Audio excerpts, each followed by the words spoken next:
اے پیغمبر کہہ دو کہ لوگو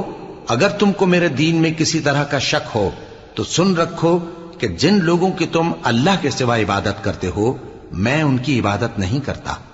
لیکن میں اس اللہ کی عبادت کرتا ہوں جو تمہاری روحیں قبض کر لیتا ہے، اور مجھ کو یہی حکم ہوا ہے کہ ایمان لانے والوں میں ہو جاؤں، اور یہ کہ اے نبی سب سے یکسو ہو کر دین اسلام کی پیروی کیے جاؤ اور مشرکوں میں ہرگز نہ ہونا، اور اللہ کو چھوڑ کر ایسی چیز کو نہ پکارنا جو نہ تمہارا کچھ بھلا کر سکے اور نہ کچھ بگاڑ سکے۔ اب اگر ایسا کرو گے تو ظالموں میں ہو جاؤ گے، اور اگر اللہ تم کو کوئی تکلیف پہنچائے تو اس کے سوا اس کا کوئی دور کرنے والا نہیں، اور اگر تم سے بھلائی کرنی چاہے تو اس کے فضل کو کوئی روکنے والا نہیں۔ وہ اپنے بندوں میں سے جسے چاہتا ہے فائدہ پہنچاتا ہے، اور وہ بخشنے والا ہے، مہربان ہے۔ کہہ دو کہ لوگوں تمہارے